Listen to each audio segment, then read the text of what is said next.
Hello and welcome and good morning, good afternoon, and good evening. You know, that's some of that movie. To A Lot of Help with James Lott Jr. I'm James Lott Jr. Obviously here at JLJ Media. I'm the JLJ of JLJ Media. My long-running show, I love doing the show. I talk to other people who are doing some amazing things in the coaching space. And this person is doing some new inventive stuff that they can help all of you coaches out there who watch my show and what we talk about our community. As you guys know, I'm a certified life coach. I'm a certified coach in several areas. Thanks to Coach Training Alliance. Hi, you guys out there. It's Coach Training Alliance. And I believe in coaches very much. My guest today is the founder. I have her bio here, so I'll make sure I get it all correct. She's the founder and CEO of Terawatt. It's a coaching marketplace on a mission to make professional development scalable, affordable, and accessible across every level of an organization. I think it's very, very, very important. She has a long resume, so we'll talk about that a little bit about that too. Before launching Terawatt, she also founded Next Chapter, a community designed to support individuals navigating career transitions. I mean, this is a person who likes to help the community, obviously. I just love that. I'm all about that. Her first venture, West Rivers Partners, was a third-party marketing consultancy. And they will talk about all that too, of course. She has some letters after her name, like all of us. It's great. I want to introduce you to the CEO of Terawatt, Francie Jain. Hi, Francie. Thank you, sir. Thank you, James, for having me on. Good morning. Yes, thank you for the intro. That's me. Yeah, Lord. No, I do. I know.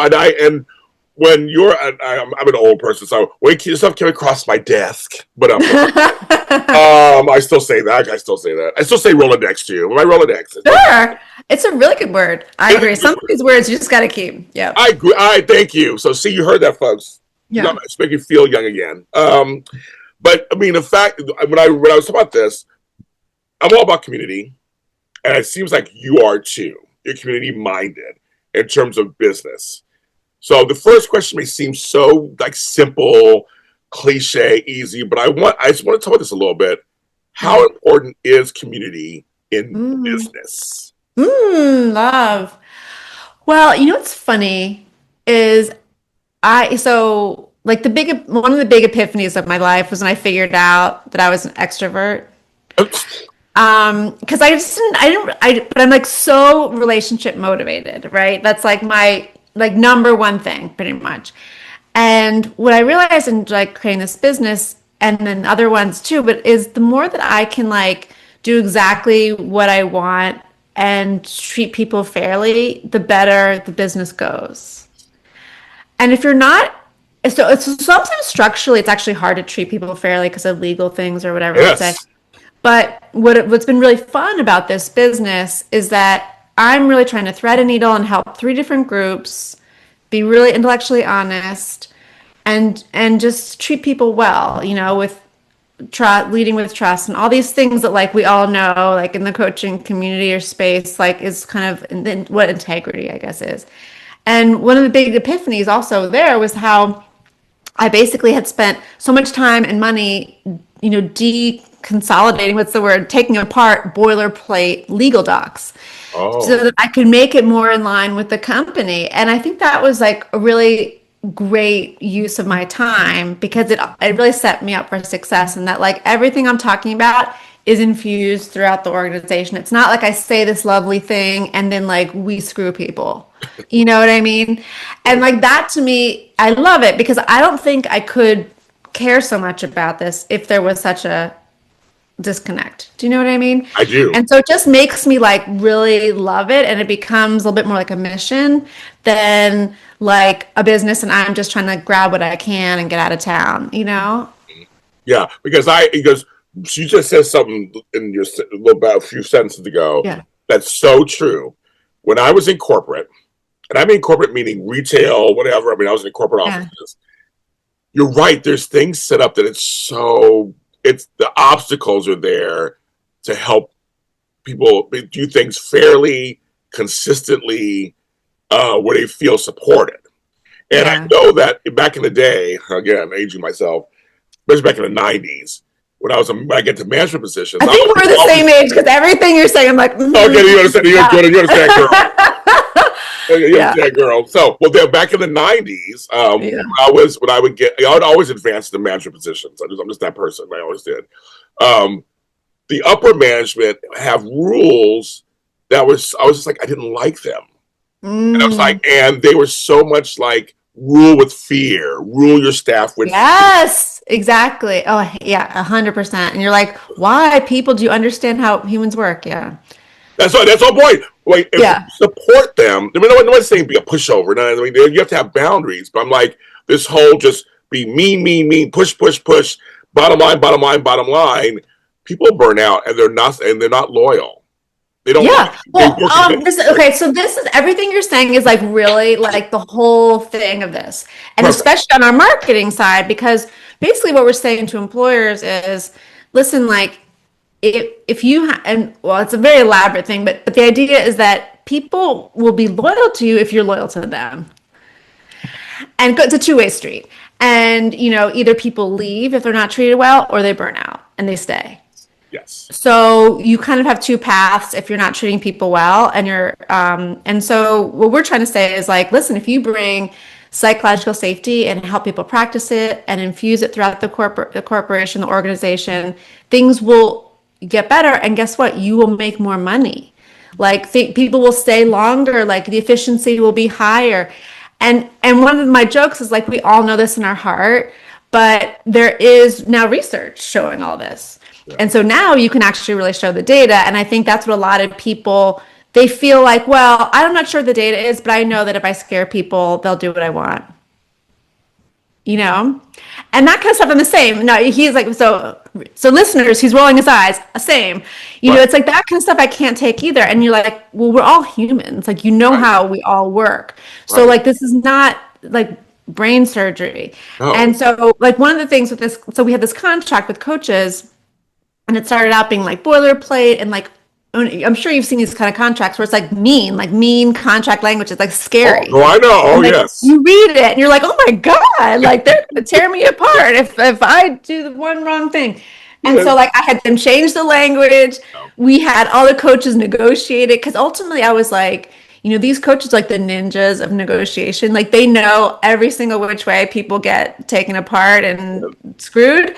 And like you can't get one over on them. And so why try? And I don't want to be that person anyway. And so what we did was like we had this terrible boilerplate stuff where it's like we pay the coaches 6 weeks later and all that kind of stuff. Like stuff where it's like it's like there's no way that's a positive for a coach. No, it's like, not at all. and so like we did all that, and then we had like 50 coaches negotiate the contract, and that became the final contract, and we did all these things like that. And then finally I was like, yeah, I only really care about like 3 things. And if they want to change all this other stuff, like great, good for them. Because ultimately I want to be a place where people choose to stay.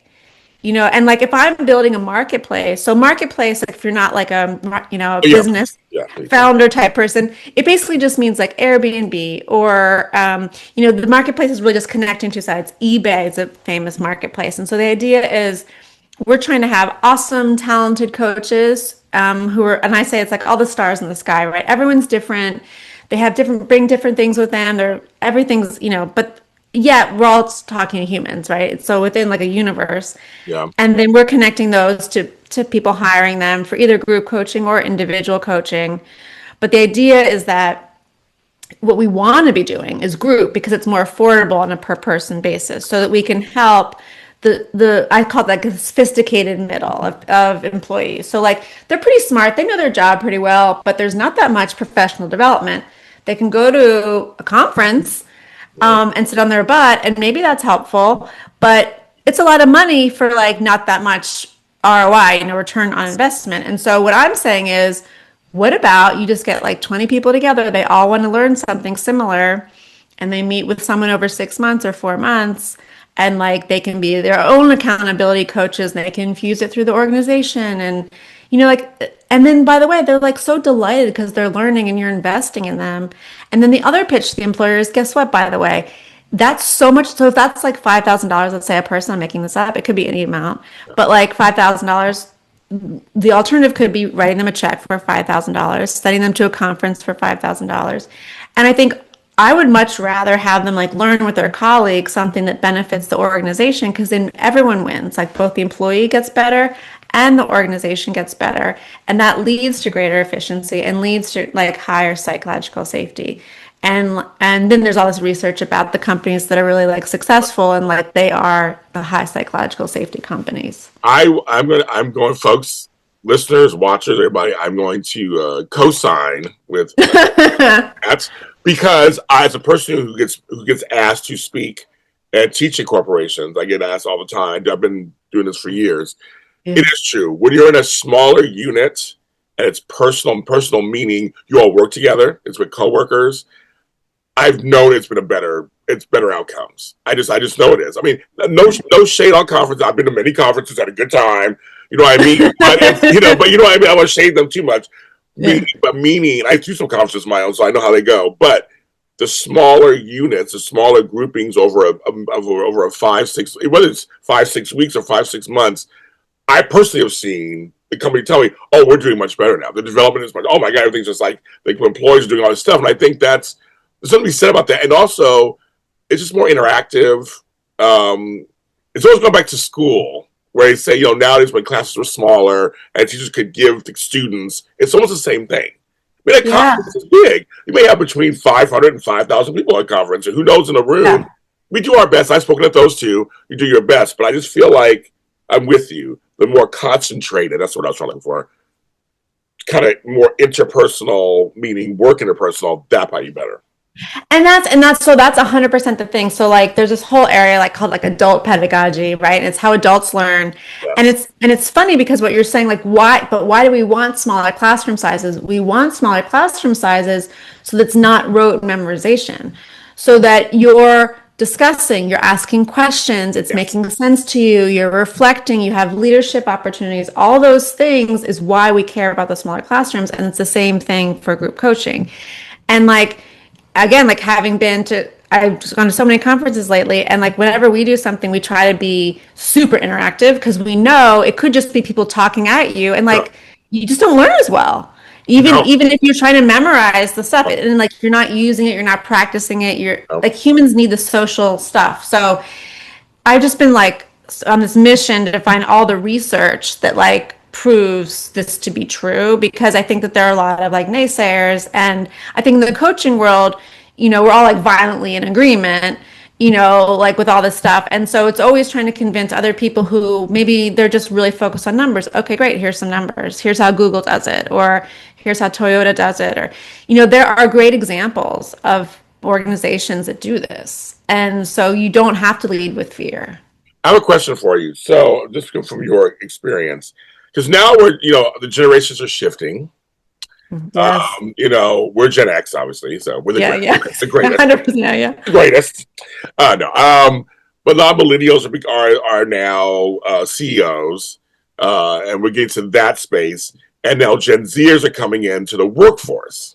So it's a whole different dynamic. So are you seeing, because it seems like the Gen Zers and the Zennials, you want to call them, I guess, are working for personality and personal at work. I feel like it's changed a bit. So yeah. This is a whole thing. I mean, because I think it's going to be like, we're going to have like 4 generations at the workforce at one time. Yeah. And it's super interesting. And again, like I can so tell all your references, we're exactly the same age. Yes. And like when, Gen X came into the workforce, we would have a job, right? And someone would tell us something and we're like, yeah, you tell us how high, we do it. Like there was no question. You're like, I will, whatever you want, I will do it. Yes. It was so like, we're ready to go kind of vibe. I don't know. We just always just did it. And there was no questioning. Nope. And then now that Gen Z and the millennials are sort of in between Gen X and Gen Z. But I think what is cool about it is that the Gen Z people have like a different way of understanding these work, and like they're kind of like a little bit more like, what's in it for me, why they want to have a conversation. And my joke is like, all the buzzwords we've been saying for the past 20 years, they're true believers. They So are. like, want to know about work-life balance. They want to know about culture. And we're all like, shut up. Those aren't real things.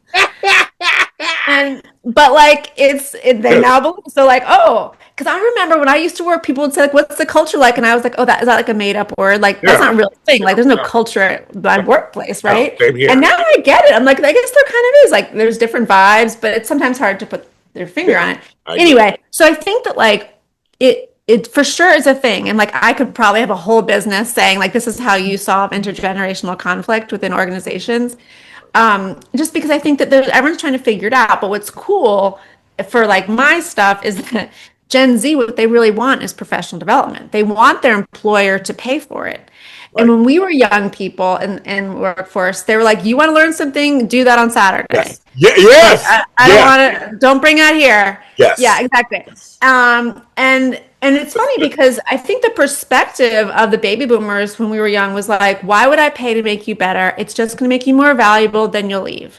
And Yes. actually, it's 180 degrees opposite. Now it's if you don't pay for them to get better, they will leave. Right. So, like in a lot of these trainings and whatever coachings, whatever you want to call them, the even someone staying an extra 1 month, it makes the training worth the cost Mhm. because there's so much a cost for recruiting, for onboarding, all this stuff lost in I can't think of what's that word, like the loss in productivity when someone's coming and going. And and usually when people are talking about that, they talk about it on a per person basis. But let's say you have a 20% employee turnover rate. Wow. That's happening every year. That is like a known thing in your business. And then what I say to organizations is, do you want to be average or do you want to be above average? Because who wants to have an average turnover rate? It's not the cost of business. That's your cost of business. Mhm. You want to be better because if you're better, everything's better. I agree. You're more likely to win awards. It's easier to hire. You can pay people not the average, you pay people fairly and they stay forever. They will be loyal, and it's like what everyone's sort of going for, there is a solution to it, but it's not what's easy or intrinsic in people's like ideas of work. I agree. Oh my God, we're on the same level. Yeah, yeah. No, we're like Yeah. very aligned. Yeah, I love it. So that's a great segue to. So then you created this space. Let's talk about Terawatt and all that. Talk about Yeah. you created this space to be able to create this space. Hey, Yeah. everybody, I'll be here all week. Yeah. So please talk about that. Please let's start talking about that. How did you do that? How'd you come up with that? Oh, well, it's a very long, elaborate story. I got time. I got all the time. I know. I'm gonna try not to like put people to sleep. Basically, I just sort of started thinking about who's helping manufacturing workers. There was a statistic thrown out at one point, and here we are in a capitalistic society. We know there's boom and bust. Things happen, things go away. There's opportunity, but things also sort of die, right? So what happens when someone's career or job goes away? For instance, it could be just moving a state. Like maybe you don't want to move a state. It could be moving a country, right? Or maybe it's like an automation thing. So my question was kind of like, who's helping those people? Like who does that? And so just to take a quick step back, what's interesting when people talk about manufacturing jobs being lost, you can really look at any time series and there's going to be a steep decline because the peak of American manufacturing was like 1944. Oh, okay, that makes sense. Okay. And so it's basically been like a straight line down. And, it was really high then because there's so much build out, like the roads and buildings and tunnels and car. Yeah, so much in America. And then like we became less of a manufacturing society. So certainly that's been going on all along. But I think what's wild is, how scary it can be for people when their career goes away and they don't have a support system that really helps them think, what do they want to do? Like think like sort of optimistically about their next step or come up with a plan. Because I know in my past, like I've switched careers many times and it freaks out my family. Yes. They're always like, what are you going to do? How's that going to work? And have 100 questions. I'm like, chill. Like, I don't know. I'm just going to have like 10 conversations. I'm going to find a way. I'll make it work. Yeah, same here. Yeah. And that's what a coach does, right? A coach helps you like make a plan, be optimistic about it, be excited, find what makes your heart joyful. And I think that like everyone should have that. Like it turns out that like that's like a superpower I have. It doesn't scare me, but like for a lot of people, I think it is scary, and Yeah. they don't know where to go, and there's not career services. No. There's no career services in America, No. and so that's how it's all started. And because I sort of like believe so strongly like it should exist, that's how Terawatt sort of came to be, basically. And then I realized if we made it a marketplace and we're connecting people like a buyer and a seller, then I don't have to be the expert. I can let the experts be the experts Okay. and just be the matchmaker. So for the lay person out there, the ones who aren't coaches Yeah. or so no marketplace, they're the conduit between Right. this party and this party. So you're between Right. coaches and then employers. Employers. Right. Right. So you Right. provide the space and the place for them to meet, connect, talk, work together, possibly, that kind of thing, right? Yeah, so basically one of the things we really, it's just like Airbnb. Like if you go on Airbnb and you're like, hey, I want to go to New Orleans, I want to see this band play. And you're like, okay, here's the stadium or the auditorium, wherever they're playing, right? Okay, do I want to be really close and pay a lot of money for this house? Or do I want to be further away with like a pool and like a backyard? You have to decide for yourself like how you want to spend your money, what things are important to you. And it's the same thing for me. So like someone might say, I only have a $10,000 budget. And then we will send that out to the coaches and say, like, here's the RFP, here's the description, right, of what they're looking for. Here's their budget. If this is for you, send in a proposal. Okay. Someone might say, oh, that I can't do that for $10,000. Okay, fine, it's not for you. Right. Or there might be another thing where someone's saying, these are all the things I want. We're looking for price discovery. Please send us what it will cost. But what's interesting is when there's a budget, people still finagle it, meaning they know what their time is worth. So someone for $10,000 might offer 20 sessions. Some for $10,000 might offer 3 sessions. And so you start to see like how people's time is, or how they see their time is different. And so really what it is like helping coaches like get leads. Basically, that's what we're there for the coaches. But we also like, I speak coach. That's sort of my joke. So like I can help the employers start to get to a point where it makes sense to coaches. So like, for instance, like, okay, you got a problem with, everyone's depressed at your organization. Maybe that's burnout. Can we do some sort of surveys and see what's going on? Can we do a psychological safety test?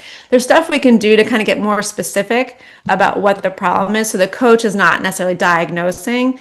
They're more saying, okay, here's my solution and here's what I would do. And it sort of becomes a little consultative. The thing that gets confusing about Terawatt is that we're services. Okay. So it's not exactly like you're not buying a widget, you're buying kind of like a solution. And that's what it can be hard for people to kind of like wrap their arms around. Yeah. So how do you find your coaches? Good question. How do you vet them? That's very important. Yes, good question. Well, actually, sometimes it's one and the same because, again, like one of my other jokes is I'm like the age where people become coaches. Yes. So, like, I know a lot of coaches just from this life in college or wherever. So there's some people I've known for like 20 years who are coaches. So I know, I trust them very well. And so initially this was like started and I would reach out to my buddies and I was like, hey, does this make sense if I did this? And that's why a lot of it's very respectful for the coach perspective. And then they would mention it to their friends. So most of the time our coaches come through referral. But that's not to say that's all we want. But when it happens that way, I just know like there's almost no chance the person's going to be terrible, because coaches will only refer someone they respect. Of course, it reflects on them. So yeah, right. And that's also how they see Terawatt too. Like they don't want anyone who's not good on the platform, which is great because neither do I. Right. So like we're all really aligned there, and we all but the coaches are solopreneurs, right? So they would love to hook into a community with like smart, cool, interesting people who know something that they could learn from. And so I have people reaching out to me on LinkedIn or wherever. I mean, I really just spend time with people to try to make sure that like they're kind of the vibe we're looking for. And so let me say that. So the vibe is like their content needs to be somewhat B2B, meaning business to business, meaning you're not saying something like you hate your job, so now what? Like that's not a good fit. Right. But you can take that same content and turn it around to saying, how do you, reconnect to your job? Or what's the North Star for, so, you know what I mean? There are ways to like take that same idea, but make it about the employer. So if I ever come across a coach who has very strong content about let's help you get a new job, it's like usually not a good fit because as an employer is researching these coaches, they're just going to be turned off by that Yep, person. they They're are. going to think steal them. Yeah. So that's not a good fit. Like a very religious person who leads with religion a lot is probably not a good fit either. Just because, again, it's like I think people really want to stay away from like politics and religion They if do they in work. jobs, yes, in business, yes. They do. Um, and anything that's a little bit maybe too woo woo. I mean, I think the more anyone who's able to like they've come up with their own content, they have some data about it, they have case studies, they can really talk about why and how they're able to help people. Like those are people I love. And I think, one of the things that's really important to me, again, this is something else that I changed. Initially, we had an education background check. And I Oh, took it away. And now it's just criminal background check because I'm like, I don't care if you graduated from college or even graduated from high school. I don't care because the point is they're talented people everywhere. And so I just would rather have a talented person than someone who checks the boxes and is really unimaginative. yes. And so that was like a change also that happened a little bit that made me really, really happy, like more delighted about who we're getting because we now will get people who haven't come through college. They maybe sometimes they might be certified, they may not be certified, or they may have come up with something super cool that's like no one's really doing. We have one guy who like does group coaching basically at prisons. Oh, wow. And that's like crazy cool, right? You're like, that can help everyone, Yeah, yes, exactly. And so like that kind of stuff I want to have because I think that's the to me the power of a marketplace is that you get to choose all the cool stuff and you feel safe that like everyone that you're presented with is like someone you can trust or rely Yeah. on. Yeah, no, that's actually that's pretty good you said it because I was these next generations are going to trade schools, they're taking online, they're not Yeah. going to college necessarily. Yeah. College is not for everyone. Now we both have gone to college, but that's Yeah. our generation, right? I was told to go to Yeah. college. I mean, I was like, you go to college, you get degrees, and, you do that. But nowadays, I've been telling, I have grandkids. I've been telling them, if college isn't for you, go to community college. Have some great stuff there, or trade school. Get a trade Yeah. and go out there and then just do this other stuff online, stuff in person. That's really Yeah, jumping. 100%. 100%. And I again like I think that's also such must be a Gen X thing too, because I'm like, there's no point of trying to fit into a box if it's not for you. Like, do you? And the thing about education that's nice is the world just opens up and you just have more options as opposed to like, someone who works at this shop and you can get a Right, job there. right. It's more like more imaginative. So yeah. And that's kind of my whole thing, which is like, I just realized at one point like this whole education thing is so dumb because what I didn't want is people lying about their education. And Right. then I realized, you know what, if we don't even ask and it's really about their content and them being a good person and like them caring about their customers, clients, that's what I Yeah. care about. Yeah, same here. And maybe, and I know some folks who they're education snobs. They call them letter snobs. Like certification snobs. I get that, and Yeah, yeah. that's great. And for some people, some Yeah, customers, that's what they want. 100%. But there are some customers who don't care about that. They want to see if they vibe with you, what you're saying works for them.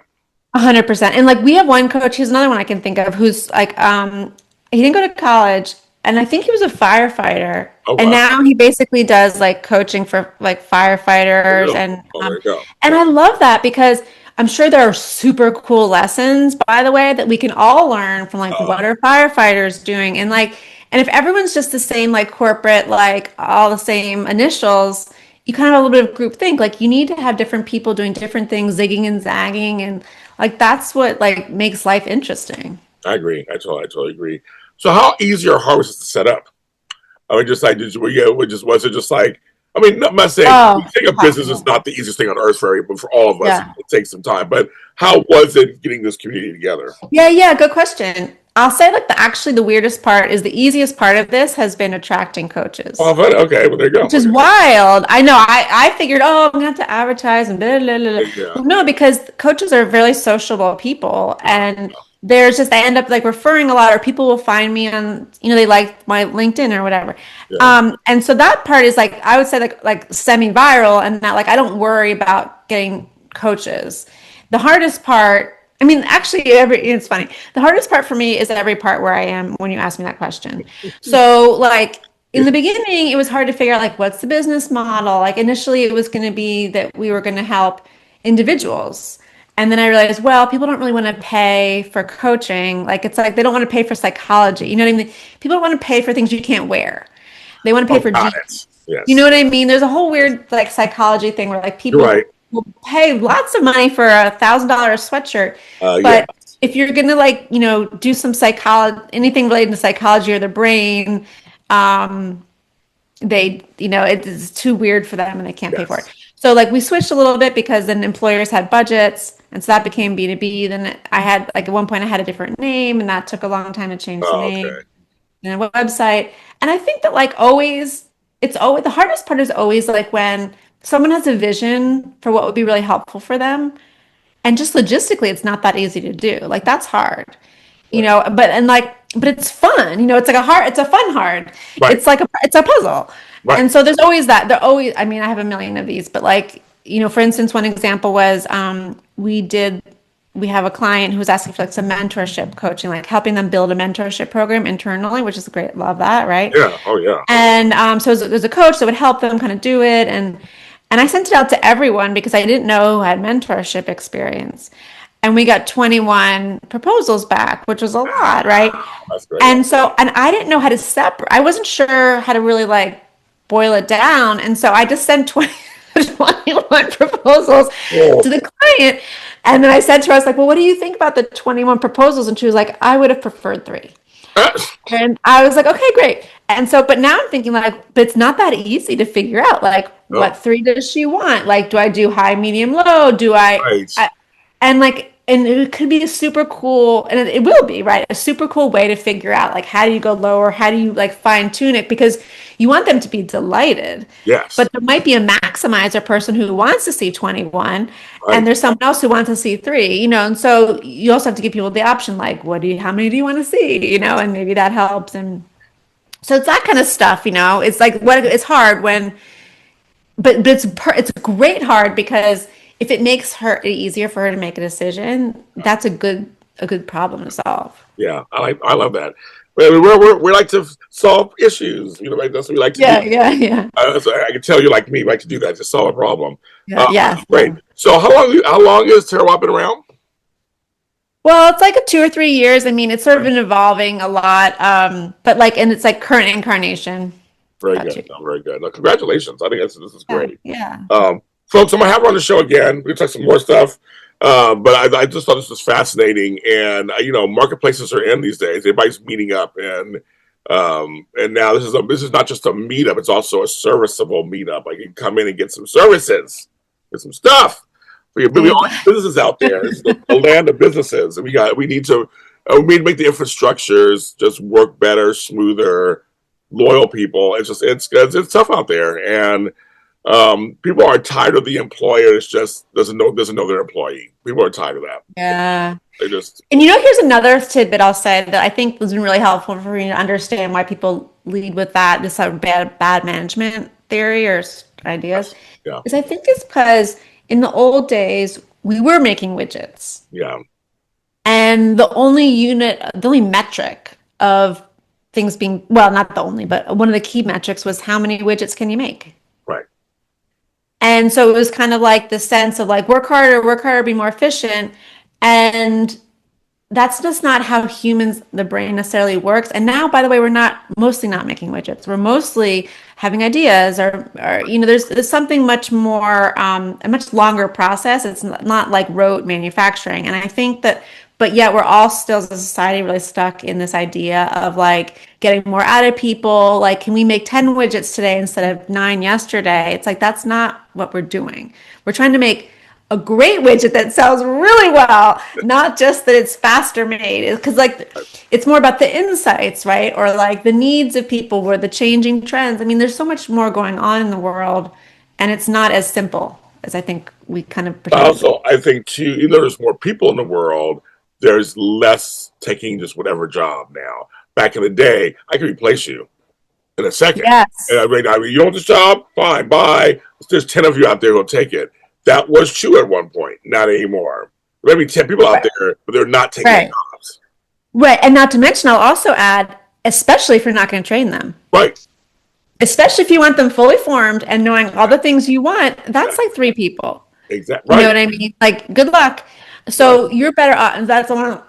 We used to have this like little tagline that was like, love the employees you have." Like it's that song, like if you can't be with the one you love love the one you're with.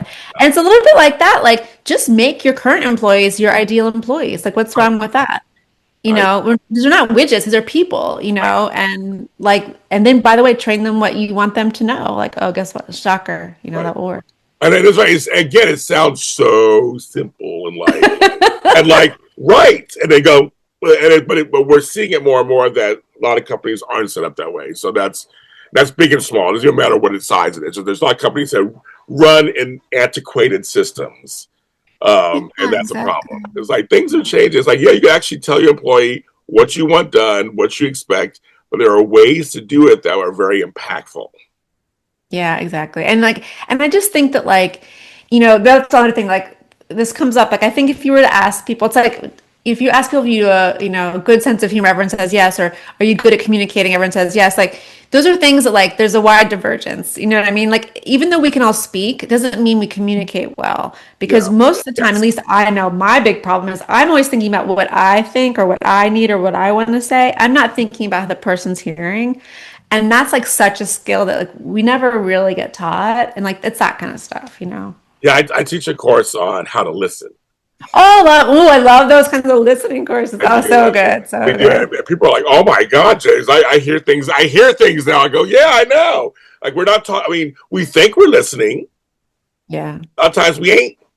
We're not really listening. So I love teaching that. That's my favorite courses I teach. I love it, and people love it. I'm like, we have these exercises and things and sentence exercises and stuff. But the thing is, you think you're listening to something, or you think someone's listening to you. They really aren't. Oh, okay. So let's talk about that. So like, what is that? Like, what's a sign that that's happening, or what's the aha moment? You know what I mean? What are some of the things that like put the light bulb goes off? Well, the thing is, when someone says something to you, and you actually really hear them, and I mean hear them is actually, you know how to analyze the words they're using, sometimes their body language, intonation. We teach all that stuff. And it's like this, it's a group of things. And then for you, it's when you're really we teach people how to be present. That's one of the hardest things to do, is be present in a moment. Nothing about the laundry at home, the daughter over here, and you have to be really present. So those things have to come together, in my opinion, have to come together to really hear someone.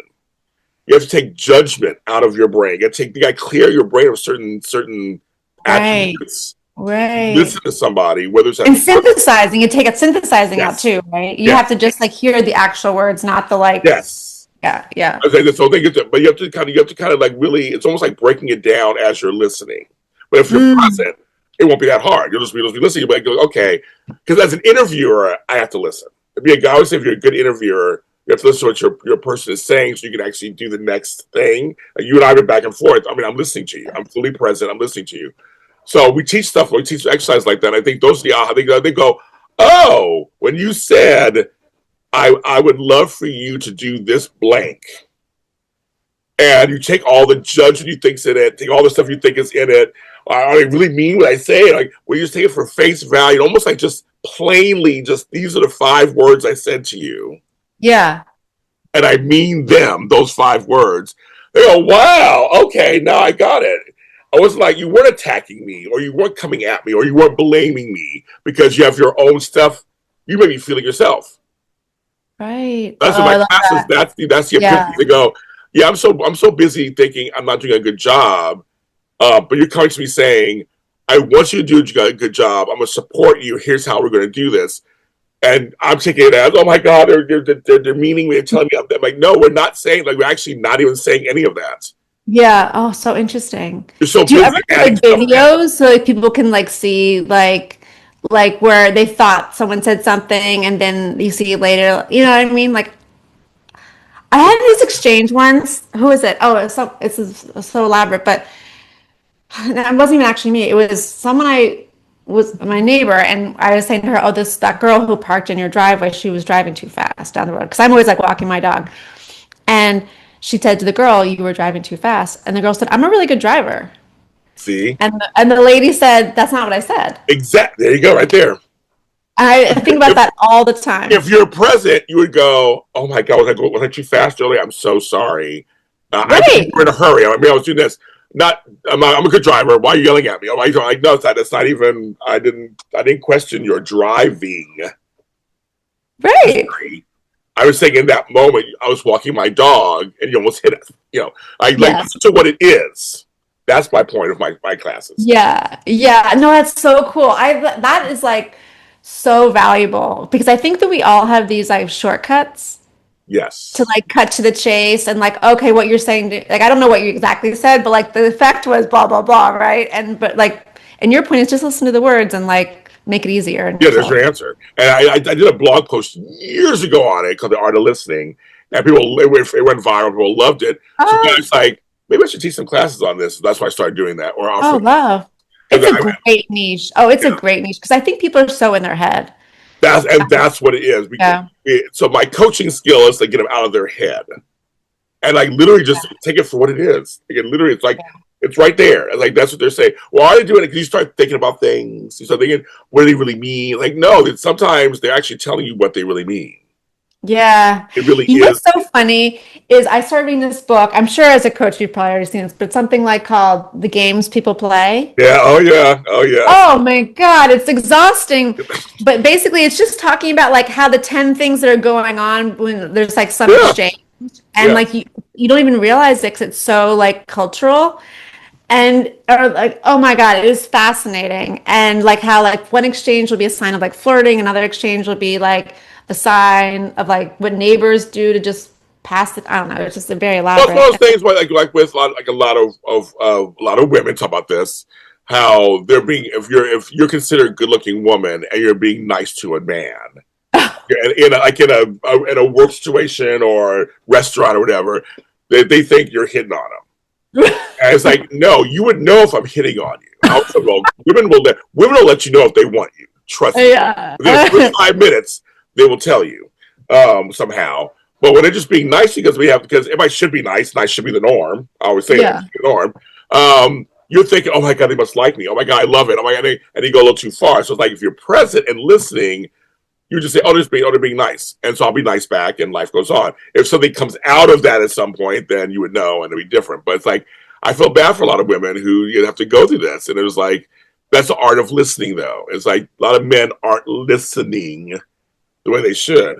It's true. Yes, that's such a good example. Oh, I just love all these different examples because you just realize how it is a kind of it's a lack of communication because everyone's just sort of anticipating instead of the like actual And that's why I think coaches are great because yeah. coaches break it down. I had a client 2 days ago. We had an epiphany moment for him, and it was great. I love that. He's like, oh, okay. I have a lot. I have a. I'm one of those old people now has a lot of examples of things. So I got a million examples. Yeah, yeah. My grandfather used to say, I do not now. My parents.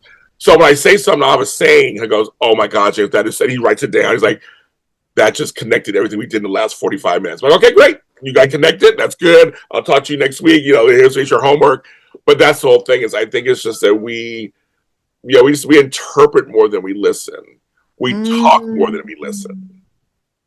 I yeah, think coaches can help you. I'm just a huge. I've been a coach now. Look at where's my first way. I became coach first April of 2014. So it was about 11. wow, nice, I've been a nice. coach 11. That's my first certification in general Oh, life wow. coaching. I became a divorce coach a few years later. So Cool. I mean, but it's all about and the divorce coaching. And literally, I have to listen, teach Oh the to yeah. listen. Oh yeah. Is that like basically kind of like a mediator, like you're Yes, working with? basically. So I'll do a little quick thing for folks at home, Yeah. and for you. It's basically we're cheaper than actual lawyers, and lawyers don't want to deal with all the minutia of like separating this and why it is like. So they hire us to come in. We're actually the American Bar Association, Oh, supports us, cool. and we go in and we handle all the emotional stuff basically. Oh, So that's so when it cool. Right. comes So to you kind of like tee it up for the lawyers so that people yes, aren't fighting while they're trying to figure out yes. these contracts. That's Wow. the hope, right? So like this when Yeah. it come to their mediation with their lawyer. I'm like giving any, so I don't give any legal advice, folks. I don't do that. But I'm handling like we've now separated all the kitchen items. He gets Yeah. these, I get these. You know, and those shit, girl, it's like it's crazy. I love it, but it's like it's all that's like to that. Or Yeah. he gets the golf collection, and I get, you know, Yeah. it's seriously. I've had clients who like to the tennis balls for their Oh, or their wow. pickleball stuff. I've had Yeah. that a couple times too. Like, Yeah. well, those I bought those rackets. I'm like, well, you each get a racket and take it to the this way. So when it comes to mediation, sir, yes, we already have everything settled. You can type up the documents. We just Oh, need that's so cool. That's so cool. Yeah, exactly. I also love a business where like it's symbiotic with another business. So yes. like you can have this nice relationship with lawyers and they can kind of refer you back and forth. I think that's so beautiful, you know. Well, what you're doing is beautiful too. So I think Oh it's yeah. great. I love it. Terawatt is the company. Tell people where they can find you, find your company, find your So company. yeah, so the website is just terawatt.co. It's C-O, not M. We do not own that one. And I'm pretty active on LinkedIn, so just Terawatt on LinkedIn, and I'm Francie Jane, and I'm relatively active. And feel free to connect to me. You don't have to follow me. I'm not very I just fancy. connected and followed you just now.